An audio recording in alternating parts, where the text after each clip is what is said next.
Hello everyone, আসসালামু আলাইকুম। Welcome back to my YouTube channel the notebook blog. আজকে আমি আপনাদের সাথে শেয়ার করব মজাদার ডাল পাকন পিঠার সঠিক রেসিপি। এখন চলুন সঠিক নিয়মে ডাল পাকন পিঠার রেসিপিটি শুরু করা যাক। প্রথমে একটা পাত্রে প্রায় 4 কাপের মতো মসুর ডাল নিয়ে নেওয়া হচ্ছে, আর এর সাথে নিয়ে নেওয়া হচ্ছে প্রায় 4 কাপের মতো মাসকলাইয়ের ডাল। এখন ডালটাকে ভালো করে পরিষ্কার করে ধুয়ে নেওয়া হচ্ছে পানি দিয়ে।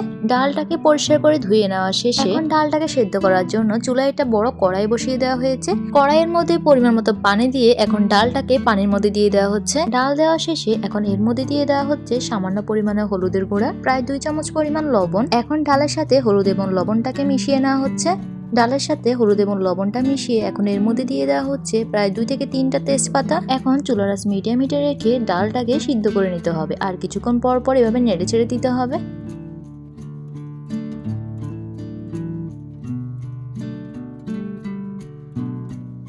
বেশ কিছুক্ষণ সময় নিয়ে ডালটা ভালোভাবে জাল দেওয়ার পরে এই পর্যায়ে ডালটা পারফেক্ট ভাবে সিদ্ধ হয়ে গিয়েছে।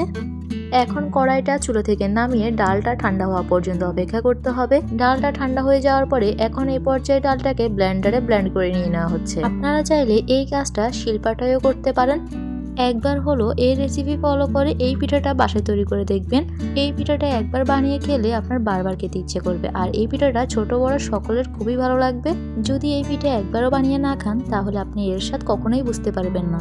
আর সঠিক নিয়মে ডালের পাকন পিঠা তৈরি করতে হলে অবশ্যই এই রেসিপিটি ফলো করতে হবে। ব্লেন্ডারে ডালটা ব্লেন্ড করা শেষে এখন ডালের পেস্টটা একটা বাটিতে নিয়ে নেওয়া হচ্ছে। একইভাবে সবগুলো ডালকে ব্লেন্ড করা শেষে বাটিতে নিয়ে নেওয়া হয়েছে।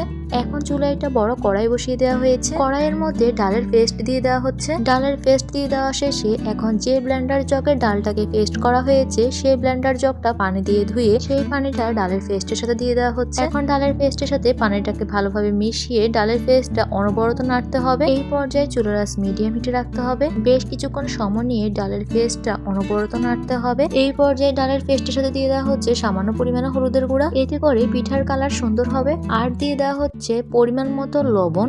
এরপর হলুদের গুঁড়া এবং লবণটাকে ডালের পেস্টের সাথে ভালোভাবে মিশিয়ে নেওয়া হচ্ছে। এখানে খেয়াল করলেই দেখবেন ডালটা সিদ্ধ করার সময়ও লবণ দেওয়া হয়েছে, আর এখন আবার লবণ দেওয়া হচ্ছে।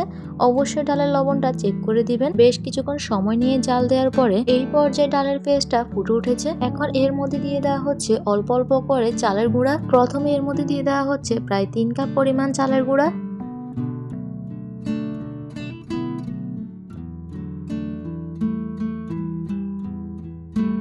এরপর চালের গুঁড়াটা ডালের পেস্টের সাথে ভালোভাবে মিশিয়ে নেওয়া হচ্ছে।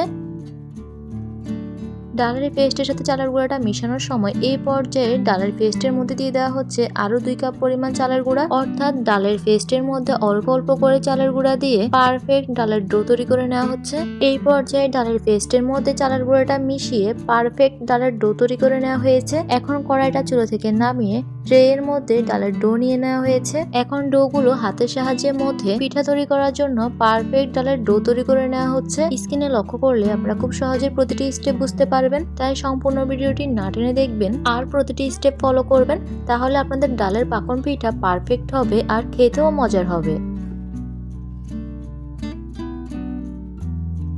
সবগুলো ডালের ডো হাতের সাহায্যে মধ্যে এই পর্যায়ে পিঠা তৈরি করার জন্য পারফেক্ট ভাবে ডালের ডোটা তৈরি। এখন পরিমাণ মতো ডালের ডো নিয়ে বেলুনির সাহায্যে বেলে নিয়ে রুটি তৈরি করে নেওয়া হচ্ছে। রুটিটা বেশি পাতলা হবে না, বেশি মোটাও হবে না। এই পর্যায়ে রুটি বেলে নেওয়া হয়ে গিয়েছে। এখন ছোট একটা বাটির মধ্যে কিছুটা পরিমাণে রান্না করার সাদা তেল নিয়ে নেওয়া হয়েছে, আর নিয়ে নেওয়া হয়েছে মাছের শেপের পাকন পিঠা তৈরি করার একটা ছাঁচ। এখন একটা ব্রাশের সাহায্যে কিছুটা পরিমাণে তেল নিয়ে ছাঁচের মধ্যে তেলটা ব্রাশ করে নিয়ে নেওয়া হচ্ছে। ভালোভাবে ছাঁচের মধ্যে তেলটা ব্রাশ করে নিতে হবে, তা না হলে কিন্তু পিঠাটা পারফেক্ট ভাবে ছাঁচ থেকে বের করা যাবে না।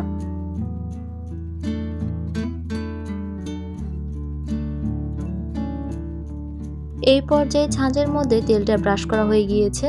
এখন বেলে রাখা রুটিটা ছাঁচের মধ্যে দিয়ে হাতের সাহায্যে চেপে ছাঁচের মধ্যে রুটিটা ভালোভাবে বসাতে হবে। স্ক্রিনে লক্ষ্য করলে আপনারা খুব সহজেই প্রতিটি স্টেপ বুঝতে পারবেন। রুটিটা ছাঁচের মধ্যে বসানোর পরে ছাঁচের যে ঢাকনাটা আছে সেই ঢাকনাটা উপর থেকে লাগিয়ে দেওয়া হচ্ছে, আর ছাঁচটা পারফেক্ট ভাবে বসেছে কিনা সেটাও লক্ষ্য রাখতে হবে। ছাঁচের উপর ঢাকনাটা লাগিয়ে এখন রুটির যে অবশিষ্ট অংশ ছাঁচের বাইরে আছে এই অবশিষ্ট অংশগুলোকে হাতের সাহায্যে বা ছুরির সাহায্যে এইভাবে আলাদা করে নিয়ে নেওয়া হচ্ছে। এরপর ছাঁচ থেকে ঢাকনাটাকে সরিয়ে একটা সুইয়ের ছাঁকনির সাহায্যে এভাবে ছাঁচ থেকে পিঠাটা বের করে নিয়ে নেওয়া হচ্ছে। দেখুন কতটা সুন্দর হয়েছে মাছের শেপের এই পাকন পিঠাটা। একই পদ্ধতিতে বাকি ছাঁচগুলো দিয়েও পিঠাগুলো তৈরি করে নেওয়া হচ্ছে।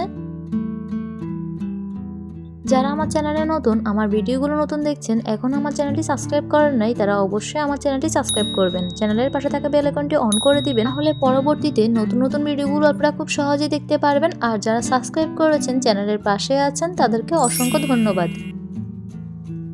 এই পর্যায়ে ছাঁচের মাধ্যমে এবং হাতের সাহায্যে নকশি করে পিঠাগুলো তৈরি করা কমপ্লিট। এখানে কিছু পরিমাণে পিঠা হাতের সাহায্যে নকশি করা হয়েছে আর কিছু পরিমাণে পিঠা ছাঁচের মাধ্যমে তৈরি করা হয়েছে। এখন একটা ফ্রাই প্যানে পরিমাণ মতো তেল দিয়ে দেওয়া হচ্ছে। তেলটা গরম হওয়া পর্যন্ত অপেক্ষা করতে হবে। এই পর্যায়ে তেলটা গরম হয়ে গিয়েছে। এখন পরিমাণ মতো পিঠা এক এক করে তেলের মধ্যে দিয়ে দেওয়া হচ্ছে।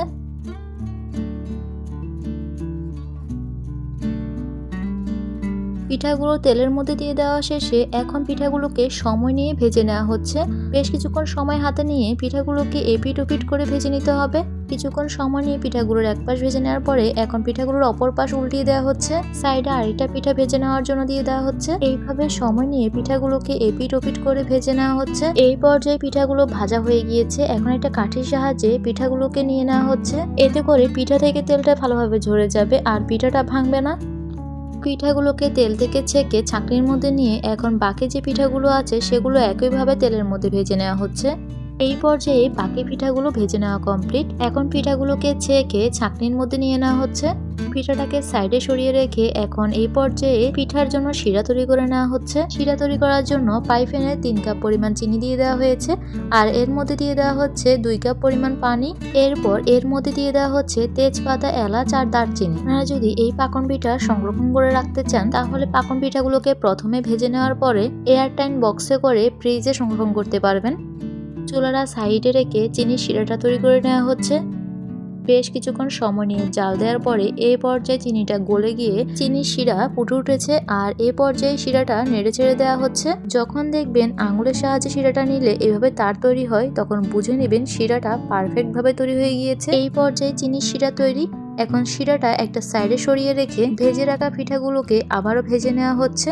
এই টিপসগুলো যদি আপনারা ফলো করেন তাহলে আপনাদের পিঠাগুলো পারফেক্ট হবে আর খেতেও মজার হবে। তাই সম্পূর্ণ ভিডিওটি না টেনে দেখতে হবে, কারণ ভিডিওর কোনো পার্ট যদি আপনারা স্কিপ করেন তাহলে আপনাদের পিঠাটা পারফেক্ট হবে না আর খেতেও মজার হবে না। কিছুক্ষণ সময় নিয়ে পিঠাগুলোকে ভেজে নেওয়ার পরে যখন পিঠার মধ্যে এরকম একটা সুন্দর লালচে কালার চলে আসবে তখন পিঠাগুলোকে ছাঁকনির সাহায্যে ছেঁকে নেওয়া হচ্ছে। এইভাবে বাকি পিঠাগুলো ভেজে নেওয়া হচ্ছে। আপনারা যখন পিঠাগুলোকে ফ্রিজে সংরক্ষণ করবেন আর সংরক্ষণ করা পিঠাগুলো যখন খাবেন তখন পিঠাগুলোকে আরেকবার এভাবে ভেজে তারপর শিরাতে দিবেন।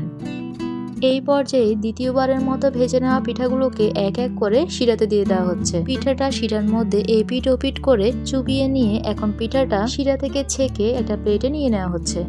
একইভাবে বাকি পিঠাগুলো শিরার মধ্যে দিয়ে দেওয়া হচ্ছে। এখন চলুন পিঠাগুলো পরিবেশন করে আপনাদেরকে ডাল পাকন পিঠার ফাইনাল লুকটা দেখিয়ে দিচ্ছি। দেখুন পিঠাটা দেখেই কতটা লোভনীয় লাগছে। এখন পিঠাটা ভেঙে দেখিয়ে দিচ্ছি। দেখেছেন পিঠাটা কতটা মচমচে হয়েছে। পিঠার বাইরের অংশ মচমচে আর ভেতরটা নরম। একবার যদি এই পিঠা বানিয়ে না খান তাহলে আপনি এর স্বাদ বুঝতেই পারবেন না। সম্পূর্ণ ভিডিওটি দেখার জন্য সবাইকে অসংখ্য ধন্যবাদ। সবাই ভালো থাকবেন, সুস্থ থাকবেন। আল্লাহ হাফেজ।